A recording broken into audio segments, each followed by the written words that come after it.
Oke, selamat ketemu kembali di channel YouTube Batam Pos di Balik Berita. Kali ini kita bersama dengan Galih Saputro, wartawan, redaktur Batam Pos. Kita akan berbincang-bincang seputar pengalaman pekerjaannya di dunia jurnalistik selama di Batam Pos. Oke, selamat sore Mas Galih. Selamat sore Mas Teguh. Gimana kabarnya? Kabarnya sehat. Sehat. Semangat. Tegang, jangan tegang, santai aja. Gimana keluarga? Sehat? Keluarga sehat.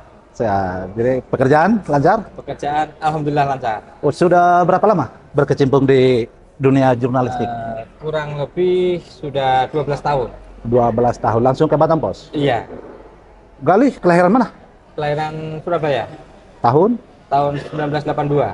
Oh, dia gabung dengan Batam Pos tahun? Tahun 2010. Sebelum ke Batam Pos di mana? Sebelum Batam Pos saya di salah satu perusahaan finance sebagai debt collector. Di perusahaan finance itu sudah bagus kerja. Kenapa milih kembali ke dunia jurnalis dan memilih Batam Pos? Pengen cari tantangan yang baru sih, pengalaman yang baru. Apa pengalaman yang pertama yang membuat Bang Galih jadi betah bekerja di dunia jurnalistik? Satu, apa ya? Pastinya kalau di dunia jurnalistik tuh kita tambah wawasan. Betul. Satu. Yang kedua, kita banyak berteman. Betul. Banyak relasi. Ya. Jadi istilahnya dulu sebelum jadi wartawan, saya sempat minder. Oke. Dengan orang tuh minder. Mau ketemu istilahnya sama lurah aja udah minder. Begitu memasuki dunia jurnalis, kami tahu bahwa posisi itu sama antara pejabat sama ini. Siapa yang melatih Abang supaya bisa rasa minder dihindari dan bisa maju dan bisa langsung meliput ke lapangan? Siapa yang ngajarin? Yang satu pastinya para senior ya, senior di Batam Pos, kawan-kawan di Batam Pos. Oke. Yang kedua pengalaman ya. Oh, ya. Pengalaman berhari-hari ya, hingga sampai 12 tahun itu yang menjadikan mental kami istilahnya dari rasa minder itu terkikis sekarang.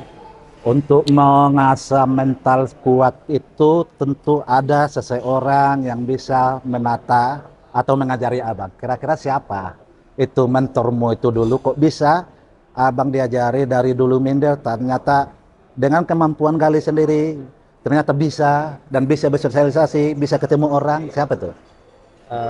Masih adakah sekarang di Batam Pos? Yang pastinya kawan-kawan senior termasuk Mas Tunggul ya, pastinya. Oh, jangan, yang lain jangan. Kalau kita ini kan kawan. Pastinya para senior termasuk Mas Tunggul, Pemret, semuanya kawan-kawan senior di Batam Pos yang membuat kami jadi berani lah, pede ya. Iya, ya. Menghadapi orang lah ya. Iya, ya. Menghadapi masalah, menghadapi ini. Iya. Terkait masalah yang Abang sebut tadi, kira-kira dalam peliputan Abang meliput selama di Batam Pos kebanyakan di bidang apa? Di kebetulan kriminal.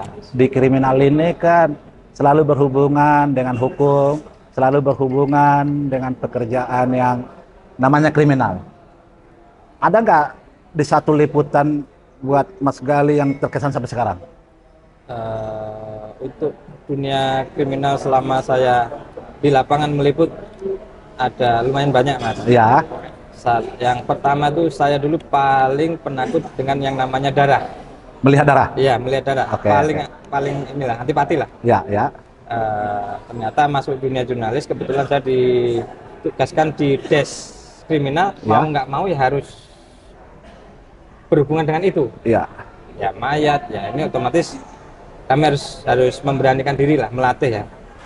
Bahwa ini loh dunia kriminal tuh. Waktu pertama kali ketemu dengan darah, ketemu dengan mayat di lapangan gimana? Perasaan sampai ke rumah bawa atau gimana? Sampai terbiasa dulu? Pertama kali tahu kejadian salah satu pembunuhan ya yang terjadi di Batam ya. Ya, itu sampai 2 hari itu sampai nggak bisa tidur. Ingat dulu lokasinya di mana? Ke- Penemuan mayatnya, pembunuhannya. di daerah Nongsa, Oke. tepatnya Tahun-tahun berapa itu ya? tahun-tahun 2012. Oke. Nah, itu ditemukan salah satu mayat yang tanpa kepala ya.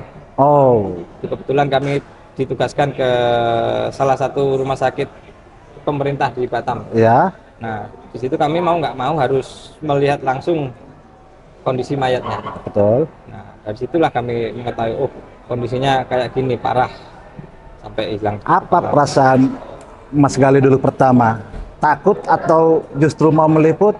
Atau takut dimarahi senior dari kantor nggak dapat liputan eksklusif karena nggak melihat mayatnya langsung, nggak melihat TKP atau gimana? Jujur kalau waktu awal tuh takut, memang ya, sampai ada rasa ya udahlah saya nggak meliput, cuma ada rasa tanggung jawab dan beban ya, dan beban harus harus memang dapat dari kantor, harus dapat ya, mengharuskan kami mau nggak mau harus mengalahkan tantangan itu. Iya. Sampai berapa lama itu bisa menyesuaikan diri? Ada sampai 6 bulan lah. 6 bulan. Baru terbiasa. Keren. Sampai 6 bulan. Iya. Wah, bisa makan nggak waktu itu? Eh, Waktu awal-awal tengok darah, pulang dari darah, sama sekali nggak makan ya. Oh, Paling banyak minum, ngemil itu aja. Kalau makan nasi masih itu, terngiang terus iya. ya, masih terngiang terus. Tapi setelah beberapa kejadian, kamu meliput ke lapangan, akhirnya terbiasa. Iya, terbiasa. Dan ada satu pengalaman tuh di salah satu buser di Polresta Barelang. Polisi lah, Ya, polisi. kami diajak jemput mayat di daerah Barelang. Kondisinya udah 4 hari ya, udah berbau. Itu mengharuskan kami masuk satu mobil mayat itu dengan bau itu, dan kami dilatih, dipaksa harus makan di situ, Di dekat mayat. di dekat mayat. Dan Disuruh itu latihan itu yang membuat Mas Gali jadi Iya, terbiasa. iya, meskipun dengan bau itu ya bisa lah, itu tantangan untuk kami ini. Tapi biasanya kita di dunia jurnalis ini kan, kalau udah terbiasa atau dapat berita besar, ketika pingin kita berita-berita yang lebih besar lagi untuk mengasah keterampilan kita, untuk mengasah cara investigasi kita, karena di sisi satu TKP kita nggak hanya melihat, tapi mendeskripsikannya kepada pembaca untuk besoknya kan. Mas Gali gimana diajari oleh senior dari kantor? Kalau dari kawan-kawan senior sih, untuk penulisan berita sendiri kami diajarkan nggak hanya apa ya, di depan mata itu aja ya, kita harus tulis dapatkan berita, tapi banyak sisi-sisi lainnya ya di balik kejadian itu. Iya, iya. Apa penyebabnya, terus seperti apa semasa hidup, seperti itu. Selain itu ada nggak kejadian atau penugasan dari kantor yang berkesan buat Mas Gali? 12 tahun loh. Ada salah Ya, satu yaitu investigasi dunia malam. Oh, dunia malam Batam. Iya, dunia malam di Batam. Kenapa harus kalian investigasi itu? Kebetulan waktu itu seluruh personil yang di lapangan ditugaskan Oke. per kecamatan. Oke. Itu investigasinya untuk meliput apa tuh? Itu meliput Dunia malamnya atau dunia narkobanya di malam atau dunia hiburannya atau kadang-kadang kayak zaman sekarang itu perdagangan orang, yaitu ya notabene ya cewek-cewek malam. Apa yang kalian liput? kebetulan waktu itu kami meliput panti pijat, Oh iya. prostitusi tapi dibungkus dengan panti pijat seolah-olah resmi. Oke. Setelah tidak ada unsur prostitusinya, ternyata begitu turun ke lapangan mencoba ke sana, beda sekali. Oh, artinya gini, ada satu tempat, Ya, di depan ada pelang, Iya, pelang betul. nama, Betul. seolah berizin Iya, dan betul. sah. Sah. Tetapi terselubung ada kegiatan tanda kutip di Iya, dalam. prostitusi. Kalian harus masuk, Iya, betul. Dan harus masuk, harus merasakan. iya, harus masuk, merasakan, dan pokoknya apa ya, bisa berbicara lah dengan mereka. Cantik nggak kemijanya di sana? Bagus-bagus. Jadi hasil dari situ kalian tuangkan di Kami dalam tuangkan di dalam tulisan. tulisan. Iya. setelah itu muncul di koran, Ah, ah. kan dulu langsung heboh. Iya betul. Ada nggak ancaman atau ada nggak dari pemilik atau mungkin si Nona tanda kutip yang dulu ngurut atau meses Mas Gali protes karena apa yang dia omongin dia, apa yang kamu gali dengan kehidupan dia, pekerjaan dia dan tempat itu kamu tuangkan dalam tulisan, ada nggak? Eh, kalau untuk protes secara langsung tidak ada. Cuman kami mencoba setelah investigasi 3 hari ke sana, mereka marah. Mereka langsung menuduh. Masih kenal? Masih. Apa tuduhannya? Ini abang yang kemarin main tapi tanya-tanya, banyak tanya itu ya. Bukan main, Mas, saya datang ke Masa sini, sih, ya. Tanya banyak tanya. iya, Ternyata abang dituduh wartawan. iya. Dan Oh, istilahnya mereka 100% curiga. Karena waktu awal di situ ke sana Masas, kami banyak tanya ke mereka. saya tahu gaji wartawan berapa lah. Eh, Tapi ketika Anda investigasi ke tempat hiburan itu biayanya mahal. ya. Anda dari mana uang untuk itu? Yang waktu investigasi? Kebetulan dari kantor. Oh Itu iya, dari kantor sudah disediakan untuk melakukan investigasi itu. iya ya. Sudah difasilitasi kantor. Waktu itu abang udah berkeluarga? Masih hujan. Masih masih bebas ya? Bebas. Tada Free. apanya ya? Iya, free. Oh iya. Setelah itu ke keluarga ada nggak cerita ke istri? Eh, Pernah seperti itu? Pernah saya ceritakan. Ya, ya karena belum berkeluarga ya is oke Kami aja ya. ceritakan bahwa kami dulu pernah liputan ini dan istri menerima sih. Karena Oh, pengalaman kan. Dan dulu belum punya ikatan. Ini. tapi sekarang ini nggak pernah lagi kan ke Meses kan? Mas Eh, Gali? Tidak pernah sama sekali. Setelah berkeluarga kan? Karena udah tahu Mas Gali bahwa memang itu hanya kedok kan? Iya, Meses itu kan? betul. Oke, abang mungkin lama ya di kriminal ya? Siap dari kriminal kemana lagi? Pos mana Dari lagi? kriminal ke Karena saya tahu di Batam Pos ini wartawan harus serba bisa semua. Iya. Pos. Dari kriminal ke DPRD ya. Ke Oh, di pos ya, DPRD. pos DPRD Batam. Hebat itu dari dunia kriminal, berantam, ke tiba-tiba ke dunia politik Iya. ngomong. Ah, gimana kalau waktu di DPRD? Kalau di DPRD ini apa ya? Memang 360 derajat berbeda dengan kriminal ya. Ya. Kalau DPRD ini intelek wartawan Ya, itu memang diuji di situ. Intelek terus harus banyak-banyak tahu persoalan di oke. masyarakat sosial. Ya, ya. Harus apa ya? Selalu up to date Ya, ya. untuk mengetahui apa sih permasalahan ini, apa yang harus disampaikan ke masyarakat.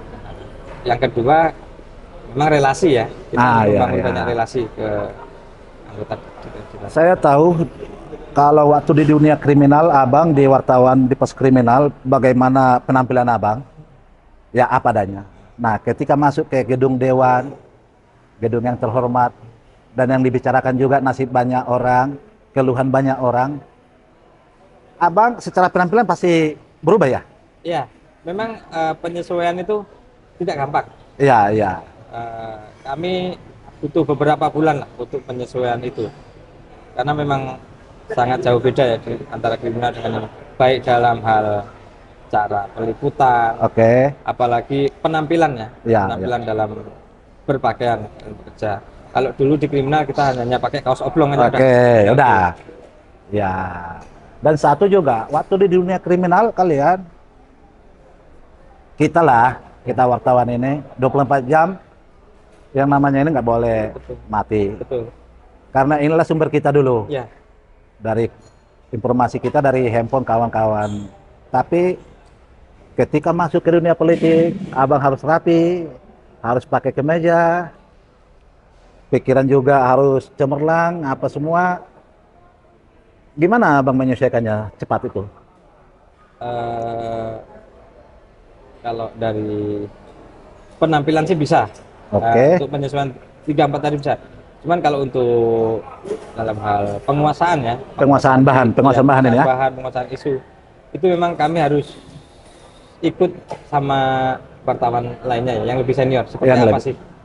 Tapi walaupun ada wartawan lainnya di sana, tapi kan TOR itu ada dari Korlip kita kan, dari Iya, kantor kan, betul. yang jadi TOR kita meliput. Betul. Karena beda koran saat itu, beda juga TOR masing-masing. Jadi Pak Gali kan harus mengikuti TOR dari Betul. kantor kan. Betul. Kira-kira di Dewan itu yang paling, Dewan tahun berapa tuh? Di Dewan tuh kami tahun 2014. Tahun 2014, berapa tahun abang di Dewan? Dewan 2014 sampai 2019. Kira-kira di situ masih banyak lah kita kenal ya, Iya. sampai sekarang. Dewan yang paling mudah dan paling enak untuk dikonfirmasi, untuk diajak diskusi suatu masalah, permasalahan yang ada di masyarakat siapa? Kayak Gali ya, Iya. aku tanya. Secara personal ya. Personalnya ya. Secara personal sih mungkin ada yang dari salah satu kader PDIP ya, Oke, Udin Syaluhu lah. Iya. Itu HP-nya 24 jam, nggak pernah ini. dan bisa menanggapi. Apapun yang kita pertanyakan meskipun sensitif, meskipun menyangkut beliau, Oke, dia tetap mau menjawab. artinya selain persoalan masyarakat, persoalan diri sendiri pun bisa dia. Bisa. Kita konfirmasi. Iya, Terbuka. terbuka. Ada hubungan spesial ya kalian ya? Tidak ada sih, cuman pertemanan aja. Iya. Siap dari politik, berapa tahun di politik? 2014 ke 2018 lah. Siap itu kemana? Mas Gali ditugaskan lagi? Kami ditarik ke kantor. Wow, kalau udah di kantor udah jadi pemikir, ya. Karena setelah abang ditarik ke kantor, abang udah memikirkan ngasih tor kepada wartawan yang ada di lapangan. Betul, Abang harus lebih banyak membaca lagi, betul, lebih banyak lagi menyerap aspirasi dari mana lagi, betul. yang mau dikerjakan oleh reporter kita di Iya. lapangan besok harinya. Iya, betul. Gimana lagi menyikapinya? Satu, kita harus banyak-banyak apa ya? Istilahnya satu itu kita harus senang membaca. Oke, Nah, satu itu karena dengan untuk mengikuti berita rekan-rekan yang dihasilkan di lapangan, kita memang harus tahu apa yang dituliskan kan di lapangan. oke. Nah, kita harus tahu isunya. Yang kedua, ya kita mengikuti bimbingan dari redaktur senior lah, Iya. Pemret. Kita ada arahan dari beliau lah. Iya. Dalam menentukan suatu topik untuk peliputan, kalian di kantor rapat nggak? Dan bagaimana suasana rapatnya? Untuk menentukan tor berita apa yang harus diangkat besok yang akan disajikan ke masyarakat, memang sebelum turun ke lapangan memang kami sering berdiskusi ya, harus berdiskusi baik melalui WhatsApp, Ya, medsos, WhatsApp maupun ketemu langsung ya. ya, Kita memberikan tor arahan oke, harus kemana, oke, berita ini harus dikonfirmasi ke siapa. oke. Itu saat dulu sebelum memboomingnya medsos sekarang. Iya, Nah, kembali kan Mas Gali sampai sekarang masih di kantor ya, di redaktur masih. yang megang halaman ya. Iya. Dengan perkembangan medsos sekarang, gimana kalian menyikapinya di kantor? Medsos ya, medsos sekarang memang dunia medsos nih tidak bisa dibendung lagi ya. Iya. Jujur nggak bisa dibendung lagi, semua orang udah jadi kebutuhan wajib lah Iya. tiap orang. Iya. Nah memang sudah saatnya ini medsos ini dimanfaatkan dengan maksimal ya, Oke. nggak hanya untuk bikin status untuk apa, dan mengenai pemberitaan pun, terus memberikan informasi ke masyarakat. Dari medsos itulah sekarang lebih up to date. Oke, up to date ya. Iya. Dan satu lagi, buat pembaca sama penonton, ketika kami terlambat di koran untuk besok terbit, karena ada kejadian hari ini, Anda bisa melihat di web kami, batampost.id. Karena wartawan Batam Post selalu up to date. Nah, dari ketiga des ini, kamu di kriminal, politik di DPRD, dan terakhir di kantor. Kira-kira des mana yang paling enak? Kriminal, jujur. Apa itu? Apa yang enak? Kriminal ini kita bisa jadi manusia bebas ya, free man. Oke. Kita bisa kemana-mana, terus akses itu banyak. Oke. Nah, kita bisa masuk kemana-mana lah setelah kriminal. Dengan meliput seperti itu di desk kriminal bisa akses kemana-mana. Mudah ya? Mudah, contohnya Oh. tempat hiburan malam. Iya, iya, iya. Saat masih muda ya. Iya, saat Kalau masih sekarang nggak lagi kan? Iya, ya. Terus apa lagi yang paling enak? Yang membuat Anda bisa lebih enak nyaman meliput di dunia kriminal itu apa? Eh, enjoy karena apa ya? Bukannya Jadi, capek? 12 jam, 24 jam memang bisa capek, cuman nggak terasa dengan kondisi yang enjoy ya. ya? Karena banyak teman-teman satu dan kita nggak selalu berpatokan harus kerja pagi sampai sore. Oke. Kalau di kriminal itu malam pun harus main. Oh iya. Karena namanya kejadian tuh tidak bisa diduga ya. Iya, Pada iya. malam pada Iya, itu. Dan iya. kita harus turun itu Oke, untuk oke. menyajikan berita update ke masyarakat. Iya, iya. Jadi seumpamanya sekarang Anda udah di kantor, udah redaktur. Ketika ada perintah dari kantor lah ya, perintah tanda kutip ini kan Anda udah sama redaktur. Tapi karena spesialis Anda di dunia kriminal, menulis berita kriminal, Anda ditugaskan untuk turun lagi ke lapangan, meliput suatu kasus atau investigasi suatu kasus, Anda masih bisa? Saya pastikan masih bisa, Masih bisa. masih bisa. Dan suka? Suka Oh. sekali. Ini tantangan juga ya? Iya, Buat koordinator Iya. liputan Batam Pos untuk Anda supaya Anda disuruh lagi. betul.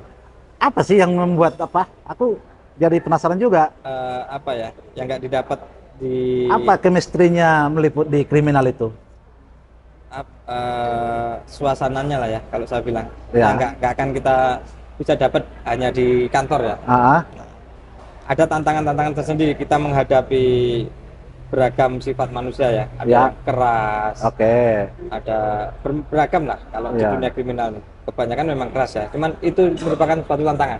Tapi kan menjadi tantangan juga. Kalau kita di Batam ini, di Kepri ini, wartawan yang meliput di di kriminal itu kan umumnya di pos di polisi, kantor polisi, kalau nggak ke rumah sakit. Ya, Kan polisi berganti-ganti. ya, betul.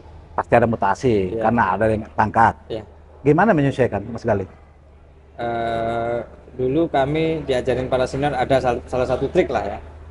Memang pimpinan selalu berganti nih. Ya, Cuman yang tingkat-tingkat menengah, tingkat dasar lah ya, Iya, di pusar ya. itu lama kali ganti. Makanya kita harus membuka jalinan pertemanan yang erat dengan para polisi itu, pusar dan di lapangan. Bicara buka jaringan itu, setelah abang lama meninggalkan kriminal ke politik ke kantor sekarang, ternyata jaringan itu perlu. Betul. Dan berarti semua orang harus perlu jaringan dong, harus dipertahankan kan? Iya, betul. Nah, gimana abang mempertahankan jaringan Anda selama berapa lama ditinggal, tiba-tiba harus dihubungi lagi? Apa nggak dibilang abang sombong? Enggak sih, karena apa ya? Kami udah mengantongi nih nomornya ya, Mas. Ya. Kami rajin sering tanya-tanya itu. Oh. Apa sekarang Komunikasi lancar ya? Komunikasi. Lancar. Kalau dari itu dunia jurnalistik kita Iya. dari Batam Pos, Iya. selama 12 tahun ini, selain bekerja di lapangan, tentu ada dari kantor penugasan. Iya. Kemana aja penugasan dari kantor biasanya? Keluar daerah ya? Ya, keluar daerah yang seingat saya di Jakarta. Oke, liput apa tuh? Di Jakarta persoalan ini hutan lindung ya, Oh iya, iya, iya. 2014. Oke. Itu yang kedua di Palembang. Oh, Salah satu inilah ya perusahaan ternama lah produk lampu. Jadi Batam Pos diminta untuk dikirim. oh iya. Masih enjoy jadi jurnalis di Batam Pos? Sangat enjoy. Oke, demikianlah hasil pembicaraan kita dengan Pak Gali yang sudah 12 tahun menekuni dunia jurnalis di Batam Pos. Nantikan selalu di balik berita channel Batam Pos. Sekian.